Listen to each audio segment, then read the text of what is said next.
Good morning, 12th class good morning. कैसे हैं आप लोग? डेरिवेटिव का लास्ट टॉपिक रह गया था Rolle's theorem and LMV theorem, Lagrange mean value theorem. तो बात करता हूँ इन थ्योरम्स की। असल में ये थ्योरम्स नहीं है, ये क्लेम है, दावा नहीं। जैसे पुराने फिल्मों में होता नहीं था कि डाकू आ गए तो कोई अपनी जगह से नहीं हिलेगा वरना खोपड़ी उड़ा दूंगा, पुलिस आ गई तो कोई अपनी जगह से नहीं हिलेगा वरना गोली मार दूंगा। समझ रहे हो बात को? तो कंडीशंस था कोई अपनी जगह से नहीं हिलेगा। भाई कैरेक्टर अलग अलग थे, डायलॉग सेम होता था, याद है? तो कंडीशंस ये था कोई अपनी जगह से हिलेगा नहीं। और क्लेम क्या होता था? डाकू रहे तो खोपड़ी उड़ा दूंगा, पुलिस रहे तो गोली मार दूंगा। ठीक है ना? तो अब ये रॉल्स का भी ऐसे ही क्लेम है, पर ये थोड़ा पढ़ा लिखा है तो मैथमेटिशियन है तो थोड़ा फिल्टर लैंग्वेज यूज़ करेगा भाई। तो इसका क्लेम क्या है, कंडीशंस क्या है और क्लेम क्या है, इसके बारे में आपको बता रहा हूँ। ठीक है? पर आप उसके साथ कोरिलेट करो। ऐसा नहीं कि इसने कुछ बोल दिया, थोप दिया, आपने रट लिया। नहीं, आप कोरिलेट करो, आप देखो आपके सबकॉन्शियस माइंड में इसके जो कंडीशन और क्लेम है वो फिट हो रहा है कि नहीं आपके। तो पहले एक बात बताओ, मैं एक ऐसे ग्राफ बना लेता हूँ, देखो ज़रा गौर से। ठीक है? और एक ऐसे कर्व ले लेता हूँ, ये हाइट और इस हाइट को सेम रखता हूँ, AFA और ये BFB। मैं थोड़ा बड़ा बड़ा लिखूँ, बार बार बच्चे कह रहे हैं बड़ा बड़ा लिखने के लिए। देखो FA। ठीक है भाई? ये पॉइंट तो जाहिर ये वाला क्या हो गया A0 और ये वाला क्या हो गया B0, ये एक्स एक्सिस का पॉइंट। हाइट मैंने सेम रखा, मीन्स FA = FB। ये y के पॉइंट्स होते हैं ना, तो ये। अब जरा तुम एक खुद ही बताओ, जरा देखो जरा, ये इस हाइट से गया, ऐसे गया, वापस उसी हाइट पे आना है तो ऐसा ग्राफ बनेगा। कुछ भी हो, ऐसे ऐसा कुछ भी बनेगा, पर आएगा तो यहीं पे ना। या फिर ऐसे जाएगा, ऐसे जाएगा। ये ग्राफ ऐसे भी हो सकता है, ऐसे भी हो सकता है, पर आएगा तो यहीं पे। कह रहा हूँ ना, समझ रहे हो ना मेरी बात? मैं एक सिंपल सा ग्राफ बनाता हूँ क्वाड्रेटिक का, ऐसा पैराबोला। तो कोई भी ग्राफ हो सकता है, ऐसा और ऐसा। तो जरा एक बात बताओ, पहले इस ग्राफ को देख लो, यहाँ से यहाँ तक कंटिन्यूस है, including this point and this point. Graph break नहीं होना चाहिए। साथ में इस पॉइंट से आगे आगे, इस पॉइंट से आगे आगे ये कर्व ऐसा होना चाहिए। ये कर्व कौन सा भाई? कर्व मैंने लिया y = fx। ये कर्व डिफरेंशिएशन के लायक होना चाहिए, मतलब fx इज डिफरेंशिएबल होना चाहिए। हम डिफरेंशिएट कर सकते हैं। क्यों कर सकते हैं, क्यों करेंगे, बताएंगे आपको। अब जरा एक बात बताओ, तुम यहाँ पे टेंजेंट खींच के देखो तो ऐसे, यहाँ पे टेंजेंट यहाँ पे खींच के देखो तो ऐसे। अब देखो इस पॉइंट पे, जिसको बोलते हो मैक्सिमम पॉइंट पे, टेंजेंट अगर आप खींचोगे तो क्या होगा? एक्स एक्सिस के पैरेलल होगा कि नहीं होगा? बताओ। यहाँ पे ढेर सारे टेंजेंट खींच सकते हो, लेकिन एक पर्टिकुलर पॉइंट, कम से कम एक पॉइंट तो ऐसा होगा जहाँ पे हम टेंजेंट खींचेंगे तो क्या होगा? पैरेलल टू एक्स एक्सिस होगा। राइट है? और टेंजेंट के बारे में क्या जानते हो ना? Tangent, the slope of tangent at any point of the curve y = fx is nothing but derivative of fx at that point. बताया था ना पिछली बार? मतलब ये देखो, स्लोप 11th में स्लोप को m से डिनोट करते थे, यहाँ पे dy/dx होता था। If tangent parallel to x axis, then slope क्या हो जाएगा? स्लोप क्या हो जाएगा? 0, क्योंकि आपको पता है ना कि टेंजेंट क्या होता था? tan theta. यहाँ पे थीटा है ही नहीं, पैरेलल टू x एक्सिस है। देख लो, स्लोप क्या हो जाएगा? 0 है ना, मीन्स dy/dx क्या हो जाएगा? 0। अगर कोई भी line parallel to x axis है तो उसका जो टेंजेंट होगा वो क्या होगा? 0। जानते हो ना तुम? तो इस पॉइंट पे अगर हमने टेंजेंट खींचा, मतलब यहाँ पे अगर मैंने डिफरेंशिएट कर लिया, तो यहाँ पे डेरिवेटिव क्या होगा? 0, क्योंकि ये टेंजेंट क्या है? पैरेलल टू x एक्सिस है, और dy/dx means slope of tangent. इस पॉइंट पे अगर हमने टेंजेंट खींचा तो पैरेलल टू x एक्सिस होगा, tangent means slope of tangent means dy/dx। तो यहाँ पे इस पॉइंट पे क्या हो जाएगा? 0 हो जाएगा। क्यों? देख लो तुम। तो यही इसका क्लेम है ना? तो जरा ध्यान से सुनना। कह रहे हैं कि भाई एक तो ये हाइट सेम होना चाहिए और ये कंटिन्यूस होना चाहिए, including this and this point. Break नहीं होना चाहिए ग्राफ, और डिफरेंशिएशन के लायक होना चाहिए। तो कम से कम एक पॉइंट ऐसा आएगा एटलीस्ट, है ना? पता चला 4 पॉइंट आपने निकाला कैलकुलेट करके, लेकिन एटलीस्ट एक पॉइंट ऐसा होगा जहां पे टेंजेंट जो होगा ना पैरेलल टू क्या होगा? X axis. मीन्स उस पॉइंट पे dy/dx क्या होगा? 0। अब मैं इसको ढंग से लिख देता हूँ कि इसके क्या है कंडीशंस और क्या क्लेम है। इसको मैं थोड़ा सा ढंग से लिख देता हूँ, देखो जरा सुनो। कंडीशंस है ना, कंडीशंस, अगर कोई हिला क्लेम तो गोली मार दूंगा ऐसा वाला। तो कंडीशंस इसका क्या है कि एफ ए, पहले तो एक y equal to f x की बात कर रहा है और कोई इंटरवल लिया होगा a टू b, कहेगा वेरीफाई करो रॉल्स थ्योरम, चेक करो कि इसके दावों में दम है या नहीं है, ठीक है ना। y equal to f x, condition 1 f a equal to f b, मतलब हाइट सेम होनी चाहिए, देखो आप। कंडीशन 2 एफ एक्स क्या होना चाहिए, कंटिन्यूस होना चाहिए, कहाँ से कहाँ तक, ए एंड बी, जो पॉइंट दे रखा, capital bracket including capital bracket याद रखना। Third f x is differentiable, पूरा नहीं लिख रहा हूँ, differentiable at x belongs to, अब ये स्मॉल ब्रैकेट है ना तो ए इंक्लूड है ना तो बी, इसके आगे वाले पॉइंट पे कहीं भी डिफरेंशिएट कर सकते हैं, इस लायक है ये, ठीक है ना। क्लेम है ना, अब क्लेम उसका ये है ना कि अब वहां पे तुम डिफरेंशिएट करो, x की जगह c रखो, 0 करो, डेरिवेटिव 0 करो, मतलब पैरेलल टू x एक्सिस करो, तो c जरूर a एंड b के बीच आएगा।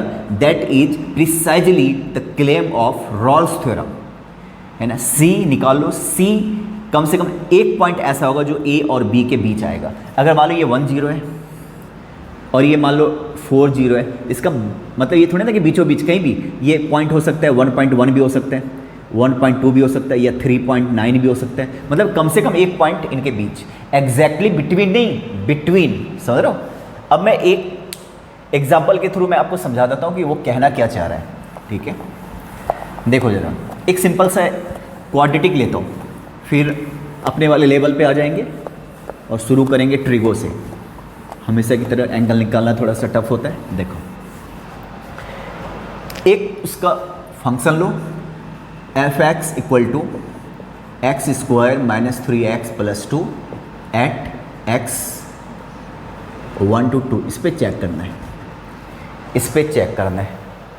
क्वेश्चन रहेगा verify the Rawls theorem.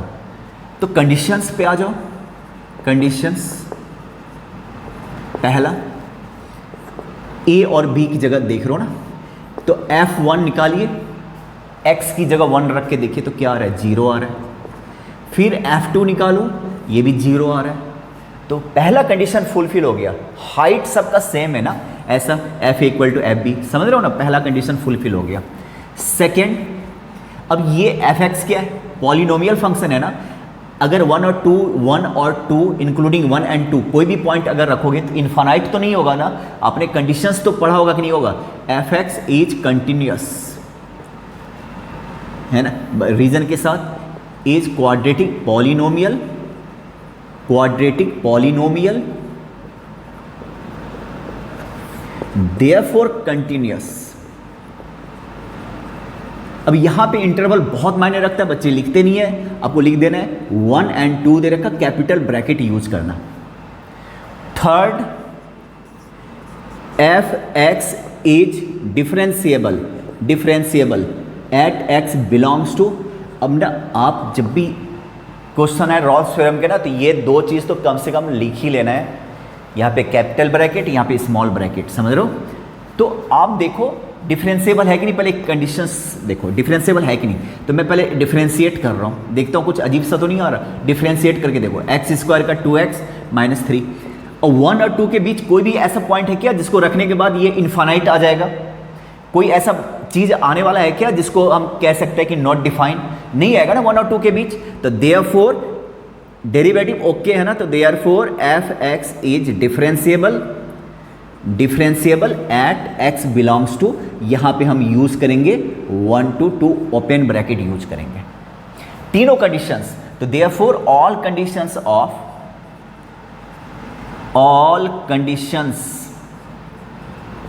Rawls theorem satisfy, है ना, तीनों कंडीशन सेटिस्फाई हो गया। अब जरा इसके क्लेम में दम है या नहीं है अभी पता करते हैं। एक पॉइंट ढूंढना है, पहले एफ डैश सी को 0 कर दो। एफ डैश एक्स किया, देखो तो 2x माइनस 3 है ना, तो एफ डैश सी क्या हो जाएगा 2c माइनस 3 इक्वल टू 0। सी निकाल के देखिए 3/2। अब बताओ ये 3/2 उनके बीच में आ रहा है क्या? बिल्कुल आ रहा है। तो क्लियरली 3/2 बिलोंग्स टू 1 and 2।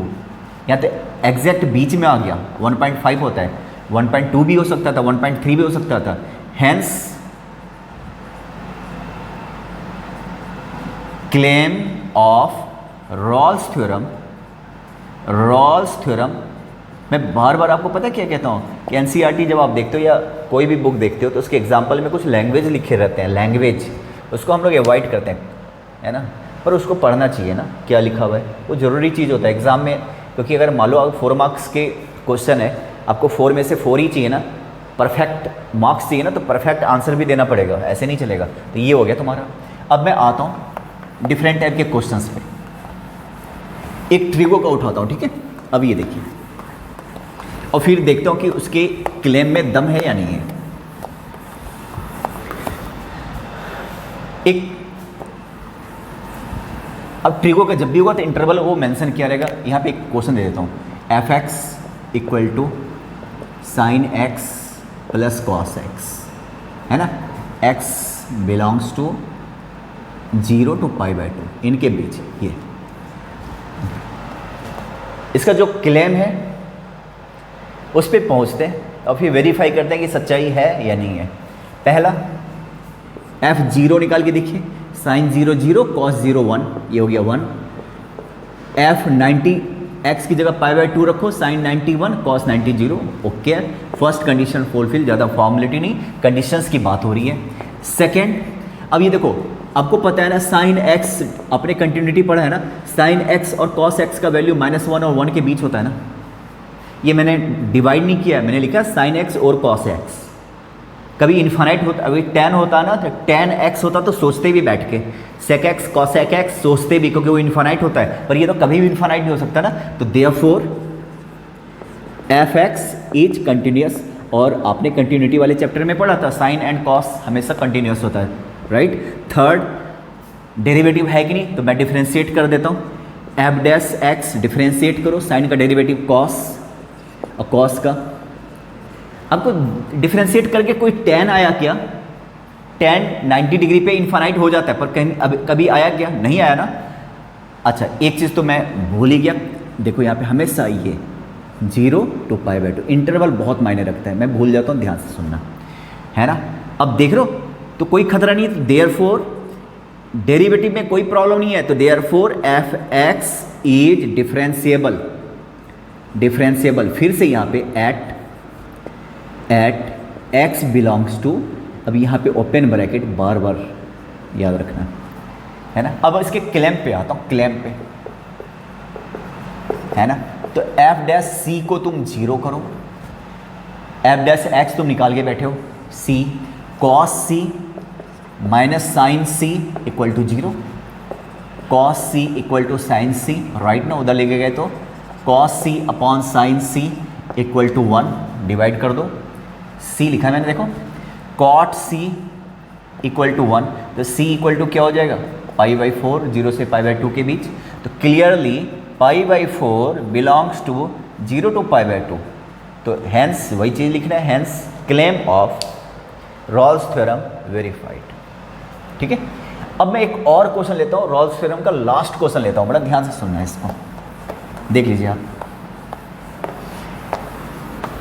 एक लास्ट क्वेश्चन,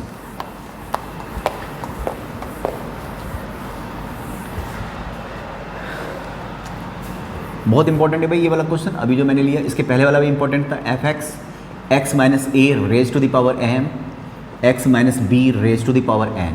पहले मैं x को ढंग से तो लिखूँ, पहले ये देखो x, ये देखो n, है ना, और आपको x belongs to a to b, verify करना है रॉल्स थ्योरम को। मैं a और b की जगह ना 1 और 2 भी दे सकता था, तो थोड़ा इजी बन जाता, पर ये क्वेश्चन आपके बुक में दे रखा है, एनसीईआरटी में तो नज़र नहीं आया, पर है, पहले था एनसीईआरटी में। तो 1 और 2 मैं नहीं दे रहा हूँ, 12th क्लास में गए हो तुम लोग, तो ध्यान से देखो, पहला कंडीशंस पे आते हैं, कंडीशंस पे first f a equal to f b रख के देखो 0 आएगा, एक्स की जगह ए रखो या बी रखो। सेकेंड, ये पॉलिनोमियल है ना तो डिनोमिनेटर में दिख रहा ना तो रूट के अंदर दिख रहा, तो पॉलिनोमियल है, एफ एक्स इज पॉलिनोमियल, कभी भी इनफाइनाइट नहीं हो सकता अगर एक्स ढंग से कोई वैल्यू रखा, पॉलिनोमियल, तो देयरफॉर कंटिन्यूअस। फिर यहाँ से आपको ये चीज़ नज़र आएगा जब भी कोई क्वेश्चन आपका चेक करेगा आंसर, तो ये देखो ए टू बी, ये देखिए ए टू बी। थर्ड, अब डेरिवेटिव डिफरेंशिएबल है कि नहीं, तो डिफरेंशिएट करो, तो एफ डैश एक्स मैं डिफरेंशिएट कर रहा हूँ। अब यहाँ पे क्या लगाओगे, product rule, first function as it is, derivative of second n x minus b raise to the power n minus 1 plus second function x minus b raise to the power n, derivative of first m x minus A M minus 1। देख रहे हो, सबको नजर आ रहा है कि नहीं, M minus 1।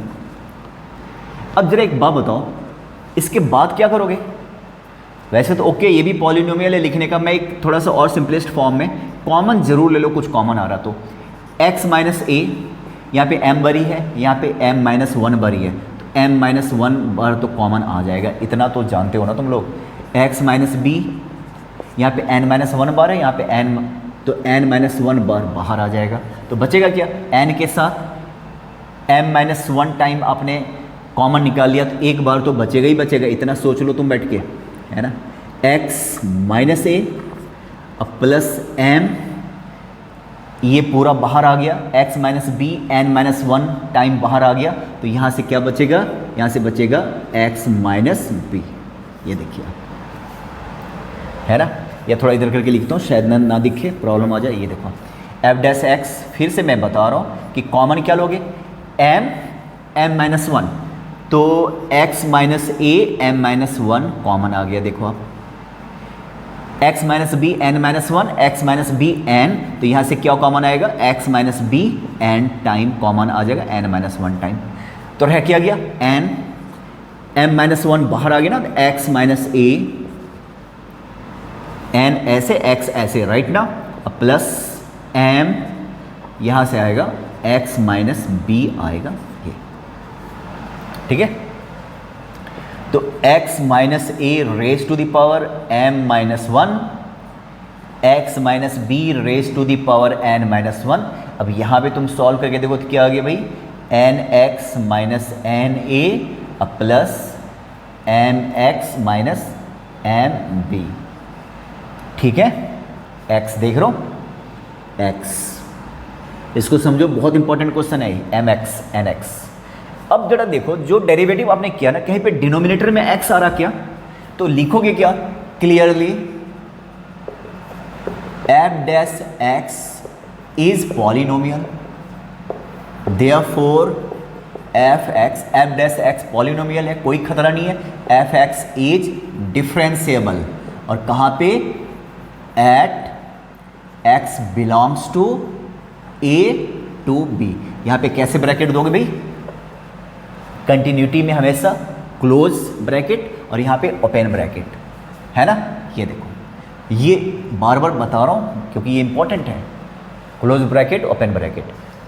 तो तीनों कंडीशन फुलफिल हो गया, डेरिवेटिव किया वो भी पॉलिनोमियल है, डेरिवेटिव में भी खतरा नहीं है, तो it means F x differentiable है, तीनों कंडीशंस। अब आता हूँ क्लेम पे, क्लेम, तो एफ डैश सी को क्या करना है भाई, 0, एफ डैश करके बैठे हो, तो यहाँ पे x की जगह c minus a raise to the power m minus 1, c minus b raise to the power n minus 1, c x की जगह c, है ना, तुम कंफर्म हो ना, x है, n x, तो यहाँ पे क्या हो जाएगा, n c minus n a plus m c minus m b।